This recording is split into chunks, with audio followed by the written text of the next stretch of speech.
Let's fight बयानबाजी। बाड़मेर में धरना स्थल पर संबोधित करते हुए रविंद्र सिंह भाटी ने लिग्नाइट माइंस प्रशासन और सरकार की कार्यप्रणाली पर तीखा हमला बोला है।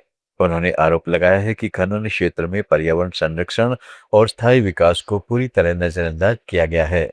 भाटी ने कहा है कि इलाके में शिक्षा, सुरक्षा और बुनियादी सुविधाओं की हालत खराब है, जबकि सीएसआर योजनाओं का लाभ भी लोगों तक नहीं पहुंच रहा। उन्होंने माइनिंग क्षेत्र में सुरक्षा इंतजाम, रोशनी, फायर ब्रिगेड और आपातकालीन सेवाओं की कमी पर सवाल उठाते हुए इसे स्थानीय जनता के साथ अन्याय बताया और जिम्मेदार अधिकारियों से जवाब मांगा।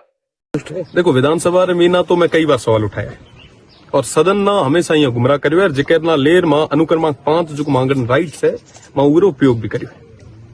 एक बार जब विधानसभा में मीना मां पूछियो कि साहब थे जितो माइनिंग करो वीर वजह मीना हो सके कि एक एनवायरमेंट ना भी इफेक्ट पड़तो उसे, तो हमने एक रिटर्न रे मीना दिनो कि 62,000 में पेड़ है जो लगावा और जदे ये था धरातल रे माथे देखियो तो सिर्फ बबूल रे अलावा माना कहीं को मिले।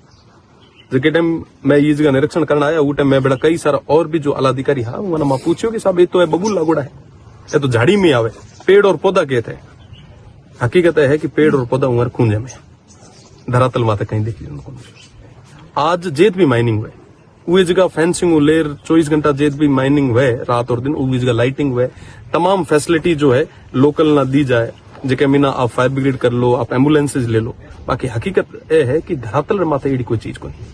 विधानसभा रे मीना सीएसआर फंड ना लेर जब पूछो गयो तो कहो कि साहब सीएसआर फंड तो हमेशा खर्च हुए, पर बड़ो दुख रे बेड़ो कहना पड़ रहा है कि गिरल जेके जेत जेके गांव रे मीना माइन हो रही है। आज रे तारीख रे मीना भी वो स्कूल जो है 5वीं तक है, तो सिर्फ यहाँ लोगों रे बेड़ो एक छल और कपट रे अलावा कहीं को नहीं।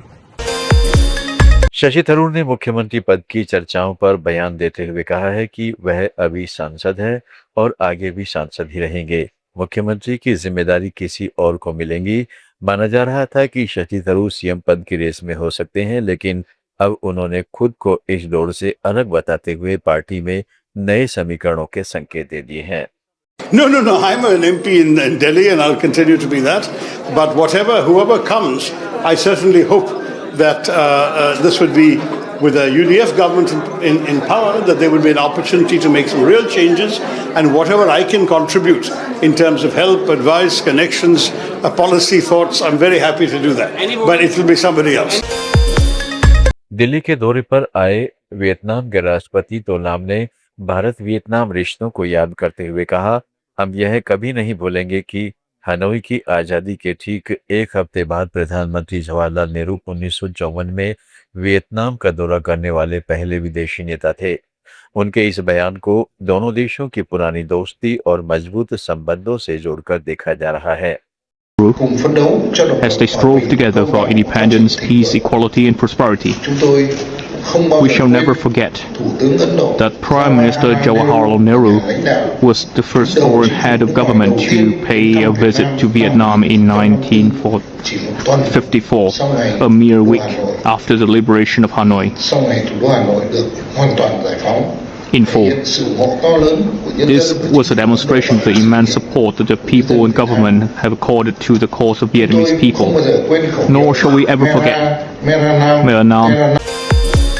भाजपा नेता तरुण चुग ने भाजपा नेता शुभेंदु अधिकारी के पीए चंद्रा की हत्या पर कहा, चंद्रनाथ रथ की निर्मम हत्या और बशीर हाथ में भाजपा कार्यकर्ता रोहित राय पर गोलीबारी यह कोई सामान्य घटना नहीं है, बल्कि सुनियोजित राजनीतिक हिंसा का टीएमसी का खेला होवे मॉडल इसमें स्पष्ट दिख रहा है। भाजपा बंगाल की जनता के साथ खड़ी है, हर गुंडे को सजा मिलेगी, एक भी दोषी बख्शा नहीं जाएगा। कैसे देखते हैं सरविंदो अधिकारी जी के सहयोगी चंद्रनाथ दत्ता की निर्मम हत्या और बशीरहाट में भाजपा कार्यकर्ता रोहित राय पर गोलीबारी, ये कोई सामान्य घटनाएं नहीं है, बल्कि सुनियोजित राजनीतिक हिंसा का तृणमूल कांग्रेस का खेला होवे मॉडल इसमें स्पष्ट दिख रहा है।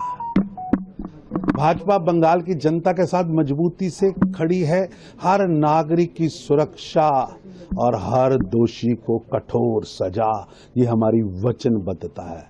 हर गुंडे को सजा मिलेगी। बंगाल को हिंसा, भय, राजनीतिक आतंक और खेला होबे की संस्कृति से मुक्त कराना हमारी प्राथमिकता है। घटनाएं बहुत दुखद हैं।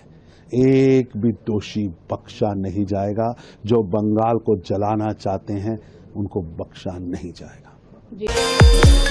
पटना में बिहार मंत्रिमंडल विस्तार को लेकर जेडीयू नेता लेशी सिंह ने कहा है कि पार्टी नेतृत्व ने उन्हें जिम्मेदारी दी है और वे सभी लोग मिलकर बिहार की जन आकांक्षाओं को पूरा करने के लिए काम करेंगे। उन्होंने कहा है कि नीतीश कुमार के नेतृत्व में मुख्यमंत्री सम्राट चौधरी के साथ मिलकर सरकार जनता के लिए काम करेगी। आदरणीय सम्मान्य नेता हमारे आदर्श पुरुष आदरणीय नीतीश कुमार जी ने मुझे मौका दिए हैं और माननीय मुख्यमंत्री आदरणीय सम्राट चौधरी जी के नेतृत्व में हम सब लोग मिल के बिहार के जन आकांक्षाओं के पूर्ति के लिए उनके लिए काम करेंगे। पंजाब में अमृतसर और जालंधर ब्लास्ट को लेकर सियासत तेज हो गई है। पंजाब के मुख्यमंत्री भगवंत मान का एक बयान ये भाजपा की खुरापात है। इस बयान पर भाजपा ने कड़ी आपत्ति जताई है। भारतीय जनता पार्टी के राष्ट्रीय प्रवक्ता समीर पात्रा ने कहा है, सीएम का ये बयान बहुत ही निंदनीय है। ये बयान उन्होंने राजनीतिक फायदे के लिए अरविंद केजरीवाल के कहने पर दिया है।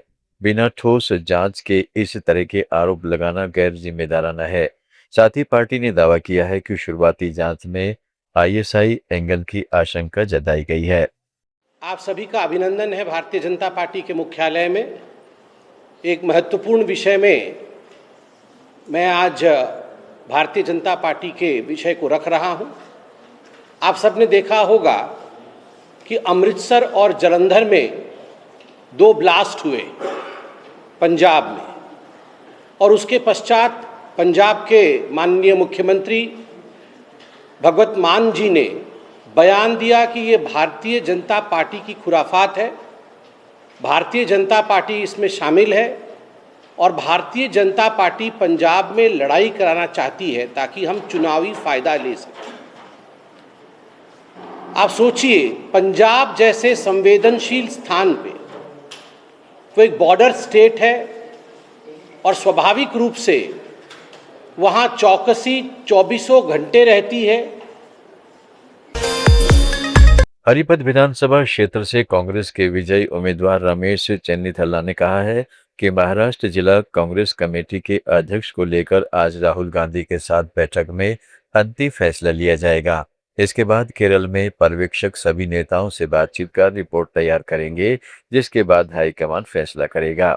दिल्ली में आया था, ये महाराष्ट्र का जो जिला कांग्रेस कमेटी के अध्यक्षों का चयन पूरा हुआ है। आज राहुल जी के साथ मीटिंग करके इसको आज फाइनलाइज करेंगे। वही है, वो मेरा आने का मकसद यही है और कुछ नहीं। केरल में सर कब आप लोगों की? केरला में अभी ऑब्जर्वर आएगा और वो सबसे बात करके उनका रिपोर्ट आएगा, फिर हाल कमान इसके ऊपर डिस्कशन फाइनलाइज करेंगे। See, the party will take a final decision on all these issues. Kerala, we got a spectacular victory. We are thankful to the people of Kerala. And last 10 years, the autocratic rule of CPM has come to an end. पश्चिम बंगाल में चुनाव के बाद सुरक्षा व्यवस्था को लेकर Kolkata police commissioner Ajay Kumar नंद ने कहा है कि चुनाव शांतिपूर्ण तरीके से संपन्न हुआ और किसी बड़ी हिंसा या धमकी की घटना की जानकारी नहीं मिली। उन्होंने लोगों से अफवाहों पर ध्यान न देने और शांति बनाए रखने की अपील की है। साथ ही बताया है कि कोलकाता में सीआरपीएफ की 65 कंपनियां और 240 क्यूआरटी तैनात हैं। बिना अनुमति जुलूस निकालने पर कार्रवाई की जाएगी और अब तक 80 लोगों को गिरफ्तार कर हथियार भी बरामद किए गए हैं। আমাদের ভোট কলকাতায় শান্তিপূর্ণভাবে হলো। এর আগে আমরা যেটা আপনাকে বলেছিলাম, কোনো ইন্টিমিডিয়েশন নেই, কোনো ভায়োলেন্স নেই, কোনো রকম থ্রেট নেই এবং ফ্রি অ্যান্ড ফেয়ার ভাবে মানুষ বাইরে বেরিয়েছেন এবং ভোট দিয়েছেন, এটা আপনারা দেখেছেন। It the percentage of voting, poll votes, it speaks about itself everything. তো খুব ভালোভাবে হয়েছে। আমি এটুকু বলতে চাইছি কি যে এনভায়রনমেন্ট ওই দিন ছিল, দিস উইল বি মেনটেন্ড, এটা থাকবে, আগামী দিনে ওই রকমই থাকবে। আমি সবাইকে अपील করব कि আপনারা। सपा प्रमुख अखिलेश यादव ने जब पूछा गया कि क्या बंगाल और तमिलनाडु चुनाव में हार के डर से आईपैक की डील कैंसिल की गई तो उन्होंने मजाकिया अंदाज में जवाब दिया, फंड्स की कमी थी इसलिए डील कैंसिल की, आप पैसा दे दो तो फिर कर लेंगे। उनके इस बयान पर अब राजनीतिक हलकों में चर्चा तेज हो गई है। अखिलेश यादव बंगाल और तमिलनाडु के हार से इतना डर है? नहीं, उससे देखिए, आप भी चंडू खानी गप पढ़ के बताया करो। और हम इस वजह से नहीं हटाए, आपको सच बोलना है, सच तो बोलना ही चाहिए ना, सच तो सामने आ ही जाएगा। ऐसा हम पे फंड्स की कमी है, फंड्स इतने नहीं दे सकते हैं। अगर आप दे दो तो आप कहोगे उसी कंपनी बाहर कर लेंगे, बताओ आप। कांग्रेस नेता पवन खेड़ा ने पश्चिम बंगाल के हालात को लेकर बयान दिया है। उन्होंने कहा है कि चुनाव नतीजों के बाद राज्य में हिंसा का दौर शुरू हो गया है। उन्होंने आरोप लगाया है कि विरोधियों के दफ्तर जलाए जा रहे हैं, लोगों के साथ मारपीट हो रही है और दुकानों में तोड़फोड़ की जा रही है। साथ ही उन्होंने यह भी कहा है कि माहौल को शांत करने के बजाय उसे और भड़काया जा रहा है। बंगाल में हिंसा का एक दौर शुरू हुआ है जब से नतीजे आए हैं, उसे रोकने की जगह दिल्ली से उन्हें भड़काने का काम हो रहा और कोई उसके बारे में बात नहीं कर रहा। रोज डिबेट्स हो रही हैं, बड़ी बड़ी बातें कर रहे हैं, साहब इनका एग्जिट पोल ठीक हुआ, उनका गलत हुआ, ये हिंदू पार्टी हो गई, वो मुसलमान पार्टी हो गई। अरे शर्म करिए साहब, हो क्या रहा है बंगाल में? ये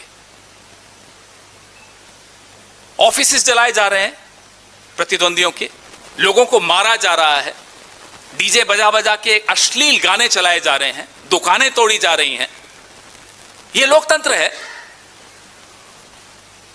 कोई जीतती है पार्टी, हम तो बचपन से देखते आए, कांग्रेस जीतती है साहब, हम जाते थे, जुलूस निकालते थे, खुश होते थे, नारे अच्छे लगाते थे, बीजेपी के खिलाफ नारे लगाना बंद कर देते जिस दिन हम जीत जाते थे। हम अपनी पार्टी की जिंदाबाद करते थे, हिंसा तो नहीं करते थे। ये जीत की खुशी नहीं है, ये कुछ और है, ये गुंडागर्दी है, ये दादागिरी है, ये लोगों को डराने का तरीका है। डराने की क्या जरूरत है? अब तो आपको संविधान की शपथ लेनी है, उससे पहले आप ये क्या माहौल बना रहे हो? 12 साल हो गए। प्रधानमंत्री जी, आप अपने पद के अनुरूप आचरण करिए, रोकिए इस हिंसा को।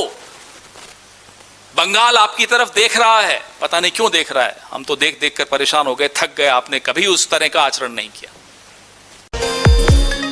बयानबाजी में आज इतना ही। जुड़े रहें लेट्स माइक के साथ। आप सुन रहे थे let's make more than radio. Follow कीजिए हमें हमारे सोशल मीडिया प्लेटफॉर्म्स पर। It's time for news. It's time for more than radio. Presenting the first radio news app, Let's Mic. Let's Mic, a news-based app on your phone where you get to watch and listen news, talk shows, interviews, radio show podcasts. On Let's Mic, you get all relevant information of TV, print, radio, podcast, and digital. Let's Mic talks about every segment of life.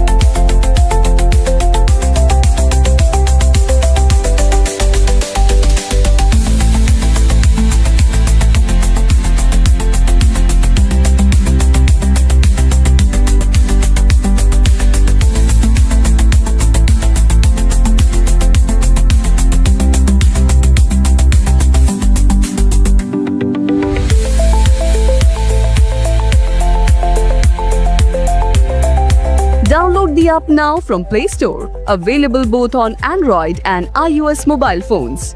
Follow us on YouTube, Instagram, Twitter, LinkedIn, Facebook, Telegram,